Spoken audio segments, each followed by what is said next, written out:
नमस्कार दोस्तों, स्वागत है आपका हमारे आज के लेक्चर में। आज हम पढ़ने जा रहे हैं दोस्तों नीति आयोग। कि नीति आयोग किस प्रकार से कार्य करता है, इसको स्थापित करने के पीछे सरकार के उद्देश्य क्या थे, किस प्रकार ये योजना आयोग से बेहतर है और क्या क्या इसने अभी तक कार्य किए हैं, इसकी संरचना क्या है, गठन कैसे होता है, वो सारी चीज़ें हम आज के लेक्चर में देखेंगे, पूरा पूरा कंप्लीट करेंगे।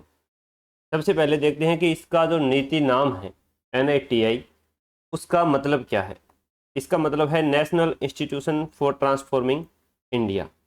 ये 1 जनवरी 2015 से स्थापित किया गया और इसने योजना आयोग का स्थान लिया है। जो प्लानिंग कमीशन था 1950 से लेकर 2014 तक, अगस्त 14 तक ये कार्य करता रहा। जो अपनी 5 वर्षीय योजनाएं बनाता था वो प्लानिंग कमीशन के द्वारा ही बनाई जाती थी। तो इस प्लानिंग कमीशन में क्या दोष थे, क्या त्रुटियां थी कि हमें इसकी जगह पर नीति आयोग को लाना पड़ा। तो प्लानिंग कमीशन था वो टॉप डाउन अप्रोच के आधार पर कार्य करता था। अब ये टॉप डाउन अप्रोच क्या होती है? Top down approach, top down approach, APPRO, yes spelling गलत है भाई साहब। इसमें क्या है कि कोई भी नीति निर्माण है वो कहाँ पर किया जाएगा? सबसे टॉप में किया जाएगा, ऊपरी स्तर पर किया जाएगा।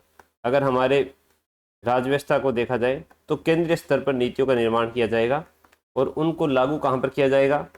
राज्यों में और राज्यों के जिलों में। तो जिलों में नीति निर्माण का कोई, जिलों का राज्यों का नीति निर्माण करने में कोई योगदान उस समय नहीं होता था। योजना आयोग था वो केंद्रीय स्तर पर नीतियों का निर्माण करता था, 5 वर्षीय योजना के लक्ष्य निर्धारित करता था और उनको लागू करने के लिए केंद्र है वो राज्यों को निर्देश देता था और उनका पालन करना होता था। बस ये होती है टॉप डाउन अप्रोच। लेकिन यहाँ पर देखें हम कि जो अपना नीति आयोग है ये कोऑपरेटिव फेडरलिज्म यानी सहकारी संघवाद। सहकारी संघवाद, मैंने संघवाद में आपको बताया था कि केंद्र और राज्य दोनों मिलकर के काम करते हैं, मिलकर के कुछ योजनाएं बनाते हैं, नीतियों का निर्माण करते हैं, जिससे राज्य है उनका विकास है वो बढ़ता चला जाता है। तो ये बॉटम अप अप्रोच है। बॉटम से शुरू होती है और कहाँ तक जाती है? टॉप तक। बॉटम में ग्रामीण स्तर पर, स्थानीय स्तर पर, पंचायतों के स्तर पर अपनी समस्याएं, ज़रूरतें हैं वो बताई जाती है जिलों में। फिर जिले राज्य को बताते हैं। फिर जो मुख्यमंत्री है वो जो नीति आयोग है उसकी शासी परिषद यानी गवर्निंग काउंसिल का सदस्य होता है, वहाँ पर अप्रोच करके नीतियों का निर्माण किया जाता है। तो NITI Aayog bottom up approach के साथ आता है, जबकि जो योजना आयोग था वो टॉप डाउन अप्रोच के साथ कार्य करता था। प्लानिंग कमीशन राज्यों पर योजनाएं थोपता था क्योंकि नीति निर्माण वहाँ हो गया, 5 वर्षीय योजना डिसाइड हो गई तो राज्यों को उनका पालन करना होता था। नीति आयोग राज्यों को शामिल करके योजनाएं बनाता है। अब है उद्देश्य। नीति आयोग को स्थापित करने के पीछे क्या उद्देश्य थे? एक तो ये था कि राज्यों को नीति निर्माण में शामिल करना, कोऑपरेटिव फेडरलिज्म, सहकारी संघवाद को बढ़ावा देना, दीर्घकालिक दृष्टिकोण और सतत विकास। योजना आयोग 5 वर्षीय योजनाएं बनाता था, उनके अलावा कुछ थोड़ी बहुत नीतियों का निर्माण करता था, फंड का अलोकेशन करता था कि कोई योजना है उसमें केंद्र का कितना प्रतिशत हिस्सा रहेगा, राज्य का कितना प्रतिशत हिस्सा रहेगा। लेकिन नीति आयोग है वो एक दीर्घकालिक दृष्टिकोण रखता है, एक थिंक टैंक के आधार पर कार्य करता है। पॉलिसी थिंक टैंक, खुद योजनाएं बनाना नहीं बल्कि आइडियाज़ देना कि किस प्रकार से हम अच्छे आइडियाज़ के आधार पर नीतियों का निर्माण कर सकते हैं। सभी की सुनी जाती है और फिर कोई आइडिया निकल कर आता है, उसके हिसाब से नीति का निर्माण किया जाता है। इंक्लूसिव ग्रोथ, समाज के हर वर्ग को जोड़ना, क्योंकि इसके अंतर्गत क्षेत्रीय परिषदों का भी गठन किया जाता है और क्षेत्रीय परिषदें उस क्षेत्रों को लेकर बनाई जाती है जो पिछड़े प्रकृति के हैं या जिनकी कुछ अलग ही कल्चर वगैरह है, उनको अपनी कल्चर को रक्षा करने के लिए कुछ विशेष प्रावधान की जरूरत है।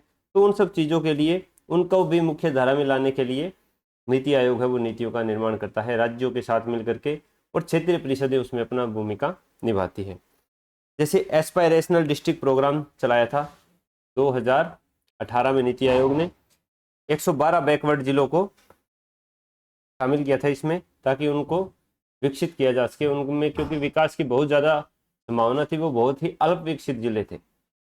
इसमें राज्यों और केंद्र दोनों की भूमिका होती है। इसके बाद है गठन, कि नीति आयोग का गठन किस प्रकार से किया गया। प्लानिंग कमीशन का अंत 13 अगस्त 2014 को कर दिया गया और नीति आयोग की स्थापना है वो 1 जनवरी 2015 को की गई। यह संवैधानिक संस्था नहीं है, ना ही स्टैट्यूटरी है, कोई वैधानिक संस्था है, ना ही इसका उल्लेख हमारे संविधान में है, और ना ही इसको किसी एक्ट या अधिनियम पारित करके बनाया गया है। ये सिर्फ एक एग्जीक्यूटिव बॉडी यानी एक कार्यकारी आदेश पारित करके इसका स्थापना है वो की गई है। अब इसको आप समझ सकते हो, जैसे इलेक्शन कमीशन है, इसका हमारे संविधान में क्या है, उल्लेख है। जो केंद्रीय सूचना आयोग है उसको सूचना का अधिकार अधिनियम 2005 के अंतर्गत स्थापित किया गया। लेकिन नीति आयोग सिर्फ सरकार के आदेश से बना है, एग्जीक्यूटिव बॉडी है इसको, ऐसे हम समझ सकते हैं। तो 1 जनवरी 2015 को एक एग्जीक्यूटिव ऑर्डर से इसकी स्थापना की गई है। ये ना संवैधानिक निकाय है और ना ही वैधानिक निकाय है, ये एक कार्यकारी निकाय इसको हम बोल सकते हैं। अब है इसकी संरचना। संरचना में क्या है कि इसके अध्यक्ष होते हैं भारत के प्रधानमंत्री, पीएम हो इसके अध्यक्ष होंगे, और उपाध्यक्ष है उसको पीएम ही मनोनीत करते हैं। एक इसकी गवर्निंग काउंसिल होती है जो हर मुद्दों पर चर्चा करती है और वहाँ से आइडियाज उठकर आते हैं। इसमें सभी राज्यों के मुख्यमंत्री, यूटीज के प्रशासक, और अगर उनमें विधानसभा है तो उनके मुख्यमंत्री, और अगर उनमें विधानसभा नहीं है तो उनके प्रशासक, लेफ्टिनेंट गवर्नर्स आदि सारे के सारे शामिल होते हैं। यानी राज्यों का और यूटीज का सभी का इसमें क्या होता है, एक प्रकार से प्रतिनिधित्व होता है, और वो इसकी गवर्निंग काउंसिल के सदस्य होते हैं। और ये कोऑपरेटिव फेडरलिज्म को मजबूत करता है, सहकारी संघवाद को मजबूत करता है, क्योंकि राज्य है वो अपने अनुसार नीतियों का निर्माण है, योजनाओं का निर्माण है वो करवाते हैं। इसके बाद है क्षेत्रीय परिषदें। विशेष क्षेत्र की समस्याओं को हल करने के लिए मैंने आपको बताया, जैसे पूर्वोत्तर राज्यों के लिए अलग काउंसिल बनाना। विशेष आमंत्रित सदस्य, इसके अलावा अपने विषय के कुछ जानकार एक्सपर्ट जो होते हैं उनको विशेष आमंत्रित सदस्य के रूप में रखते हैं। एक्सपर्ट हो गए, स्पेशलिस्ट हो गए, किसी स्वास्थ्य से संबंधित हो गए, या कोई भौगोलिक क्षेत्रफल से संबंधित हो गए, तो इस प्रकार एक्सपर्ट हैं उनको भी इसमें लिया जाता है। वैज्ञानिक हो गए, अर्थशास्त्री, एनजीओ के प्रमुख हो गए इनको। उपाध्यक्ष पीएम द्वारा नियुक्त, और वर्तमान में के सुमन बेरी है वो नीति आयोग के उपाध्यक्ष हैं। अध्यक्ष कौन रहेगा, प्रधानमंत्री। उपाध्यक्ष प्रधानमंत्री द्वारा मनोनीत। और जो शासी परिषद है, गवर्निंग काउंसिल है, उसके सदस्य सारे मुख्यमंत्री, सारे यूटीज के मुख्यमंत्री, और जिनमें विधानसभा नहीं है उन यूटी के प्रशासक, लेफ्टिनेंट गवर्नर वगैरह। इसके अलावा इसका एक मुख्य कार्यकारी अधिकारी भी होता है, चीफ एग्जीक्यूटिव ऑफिसर, जो पीएम के द्वारा नियुक्त किया जाता है, और इसकी रैंक भारत सरकार के सचिव के बराबर होती है। तो ये होता है इसकी संरचना। अब हम देखते हैं कि इसकी भूमिकाएं और कार्य क्या हैं। पॉलिसी थिंक टैंक, यानी पॉलिसी कैसे बनानी है, किस प्रकार से बनानी है, उसके ऊपर विचार करना, सोचना, ये इसका कार्य है। नीतियां बनाना और सुझाव देना, राज्यों को योजनाओं में सहयोग देना, उनकी बातों को सुना जाना। दीर्घकालिक दृष्टि दस्तावेज, जैसे स्ट्रेटजी 75 आया था हमारे 2000, जब ये नीति आयोग शुरू हुआ था उसी समय की बात है कि 2022 से पहले कुछ 41 प्रमुख क्षेत्रों में हमें सुधार करना था। तो ये 2022 में अपना 75वां स्वतंत्रता दिवस मनाया जाना था, तब तक के लिए कुछ 41 क्षेत्रों में सुधार की योजनाएं रखी थी। तो ये वहाँ पर स्ट्रेटजी 75 के नाम से बनाई गई थी। इसके अलावा जो विकसित भारत का विजन 2047 है, 100 वर्ष हो जाएंगे अपनी आज़ादी को, तो उसमें हम क्या क्या किस स्तर तक हमें विकास करना है, ये इसके अंतर्गत लक्ष्य रखे गए हैं। अंतर्राष्ट्रीय सहयोग और विदेशी एजेंसियों के साथ पार्टनरशिप को ये बढ़ावा देता है। इनोवेशन और स्टार्टअप्स, यानी नवाचार और उद्यमशीलता को बढ़ावा देता है। नीति आयोग के बाद ही एंटरप्रेन्योरशिप का नाम आपको बहुत ज़्यादा सुनने को मिला है, तो ये नीति आयोग की ही देन है। जैसे अटल इनोवेशन मिशन है, ये स्टार्टअप इकोसिस्टम और स्कूल में टिंकरिंग लैब्स है, जिनमें बच्चों को एआई से संबंधित, कोडिंग वगैरह से संबंधित, रोबोटिक्स से संबंधित इनकी लैब्स बनाई गई है, और ये अटल इनोवेशन मिशन है, इसको लागू किया गया है।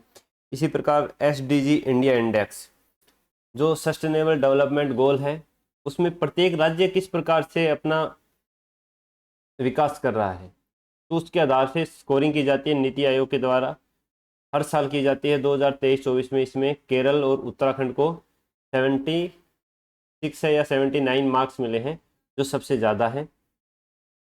बिहार है, इसमें अभी भी 57 मार्क्स लेके स्थिति खराब है। तो एसडीजी इंडिया इंडेक्स है, वो राज्यों को भी जो 17 अपने सस्टेनेबल डेवलपमेंट गोल है उनके आधार पर क्या करता है, मूल्यांकन करता है उनका, कि उनमें किस प्रकार से साल दर साल विकास हो रहा है। तो ये भी किसकी पॉलिसी है, नीति आयोग है, ये उसको रिपोर्ट बनाता है।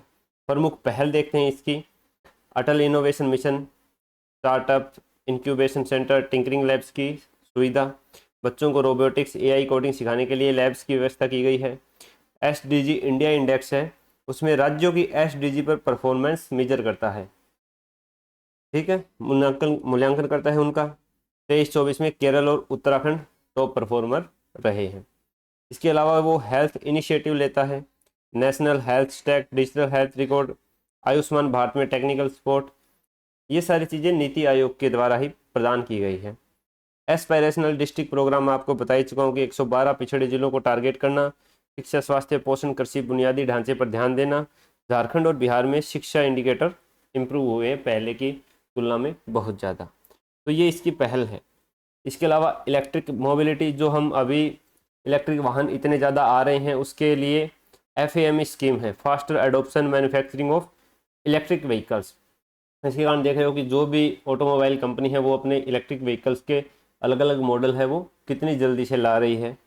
दिल्ली ईवी पॉलिसी में नीति आयोग ने इनपुट दिए कुछ। इसके अलावा जो गिग इकोनॉमी और फ्यूचर ऑफ वर्क है, गिग इकोनॉमी में कौन आते हैं, जो एक कॉन्ट्रैक्ट बेस काम करते हैं, जैसे जोमेटो हो गया, स्विगी हो गया, या फ्रीलांसिंग हो गई, ये गिग इकोनॉमी में आते हैं। तो इसमें labour reforms, social security for gig workers, जो बार बार आप ओला जोमेटो है इनकी सूचना देखने को नहीं मिलती है, लेकिन अगर किसी के घर में कोई कार्य कर रहा होगा तो उससे पूछोगे तो वो बताएगा कि बार बार ये मुद्दा उठता है कि हमारी कुछ PF फंड है वो कटने की बात चल रही है, कुछ उनकी पेंशन की स्कीम आने की बात चल रही है, कुछ उनका जो इंश्योरेंस है वो देने की बातें चलती रहती है। तो ये सारे कौन स्टार्टअप करता है इनका, ये नीति आयोग के द्वारा ही किए जाते हैं। तो ये होगी नीति आयोग की कुछ प्रमुख पहले। अब हम देखते हैं कि प्लानिंग कमीशन और नीति आयोग में अंतर क्या है। सबसे पहले अंतर देखते हैं फॉर्मेशन में। फॉर्मेशन में है, ये 1950 के resolution of government of India से आया था। ये एक वैधानिक निकाय था, सरकार ने एक रिजोल्यूशन पारित करके, वैधानिक नहीं रिजोल्यूशन है तो ये भी वैधानिक भी नहीं था, और ये कैबिनेट के रिजोल्यूशन से आया है। ये एग्जीक्यूटिव बॉडी, ये भी एग्जीक्यूटिव बॉडी है लेकिन एक थिंक टैंक के आधार पर कार्य करता है। इसका योजना आयोग के अध्यक्ष भी प्राइम मिनिस्टर होते थे और नीति आयोग के अध्यक्ष भी प्राइम मिनिस्टर। जो योजना आयोग है उसकी अप्रोच थी टॉप डाउन और नीति आयोग की बॉटम अप, नीचे से ऊपर की ओर। स्टेट का रोल लिमिटेड रोल था, राज्यों की इसमें कोई भूमिका नहीं थी। योजना आयोग में अध्यक्ष होता था प्रधानमंत्री, उपाध्यक्ष प्रधानमंत्री द्वारा नियुक्त। इसके अलावा सदस्य होते थे वो स्पेशलिस्ट होते थे अपने विषयों के। राज्यों का कोई भी मुख्यमंत्री या यूटीज का कोई भी प्रशासक है वो इसका सदस्य नहीं होता था। ये जो शासी परिषद है, गवर्निंग काउंसिल है, इसकी जो संकल्पना है ये नीति आयोग में है, योजना आयोग में नहीं थी। लेकिन राज्यों का क्या है, एक्टिव रोल है।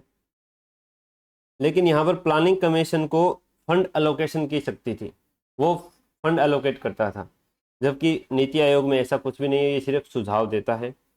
ये 5 ईयर्स प्लान बनाता है, रिसोर्स एलोकेशन करता था योजना आयोग, और ये पॉलिसी पर एडवाइस करता है। इनोवेशन, सतत लक्ष्य जो है अपने सतत विकास लक्ष्य, उनको प्राप्त करने के लिए क्या पॉलिसीज अपनाई जानी चाहिए उन पर विचार करता है। इसका क्रिटिसिज्म है कि ये सेंट्रलाइज था, केंद्र के द्वारा था, और स्टेट्स की नीड्स को इग्नोर किया जाता था। लेकिन नीति आयोग में कोई फंड की पावर नहीं है, ओनली एडवाइजरी शक्ति है, केवल सलाह दे सकती है। तो ये है प्लानिंग कमीशन और नीति आयोग में कुछ अंतर। अब हम देखते हैं नीति आयोग की आलोचनाएं, कि ये ना तो स्टैट्यूटरी है ना ही कॉन्स्टिट्यूशनल बॉडी है, ये एक एग्जीक्यूटिव बॉडी है और इसकी सिफारिशें सरकार पर बाध्यकारी नहीं होती है, और राज्यों पर वास्तविक प्रभाव है वो सीमित ही है, क्योंकि अध्यक्ष है वो प्रधानमंत्री है, उपाध्यक्ष है वो प्रधानमंत्री द्वारा मनोनीत है, और सचिव है जो CEO है वो भारत सरकार के सचिव के समकक्ष कोई होना चाहिए। तो जो टॉप लेवल में आप देखोगे तो वहाँ पर सारे सेंट्रल गवर्नमेंट है जो अपनी उसी के पावर आपको मिलेगी। सिर्फ शासी परिषद में राज्यों का क्या है, पूरा सदस्यता दी गई है, जिसमें वो अपनी अपनी बातें रखते हैं एक तरह से, लेकिन अंतिम प्रकार से निर्णय है वो प्रधानमंत्री के द्वारा ही लिया जाता है। पैसा बांटने का अधिकार प्लानिंग कमीशन के पास था लेकिन नीति आयोग के पास नहीं है। फाइनेंस कमीशन पैसे बांटता है, नीति आयोग पैसे नहीं बांटता है, और इस कारण कई लोग इसे पॉलिसी क्लब कह देते हैं। तो ये है इसकी आलोचना। अब हम फाइनली देखते हैं इसका निष्कर्ष। प्लानिंग कमीशन था, सेंट्रलाइज था, रिजिड था, टॉप डाउन था। लेकिन नीति आयोग है वो फ्लेक्सिबल है, कोऑपरेटिव है, बॉटम अप है। नीति आयोग सीधा सीधा सहकारी संघवाद को बढ़ावा देता है। इसका मुख्य एक जो थीम आप देखोगे वो यही है कि सहकारी संघवाद को बढ़ावा नीति आयोग देता है। ये आप याद रखना, ये आपसे शॉर्ट आंसर में या जो मीडियम आंसर है उसमें भी पूछ सकता है कि किस प्रकार से नीति आयोग है वो सहकारी संघवाद को बढ़ावा दे रहा है। तो ये आपको ध्यान रखनी है। चैलेंजेस है इसके सामने कि लिमिटेड पावर है और रिकमेंडेशन है वो बाध्य नहीं है, लेकिन रिफॉर्म्स, इनोवेशन, स्टार्टअप और एसडीजी मॉनिटरिंग से इसमें बड़ी भूमिका है, और ये एक तरह से पूरे विकास की रिपोर्ट है वो पूरे देश के समक्ष प्रस्तुत करता है। तो ये था अपना नीति आयोग का चैप्टर। अगर आपको अच्छा लगा हो, समझ में आया हो, तो अपने सुझाव, अपनी कुछ दो मीठी बातें हमारे कमेंट में लिख देना। अपने दोस्तों को शेयर कर देना जो आरएएस की तैयारी कर रहे हैं, पीएसआई की तैयारी कर रहे हैं, और हमारे चैनल को सब्सक्राइब कर लेना। मिलते हैं कल नए लेक्चर के साथ।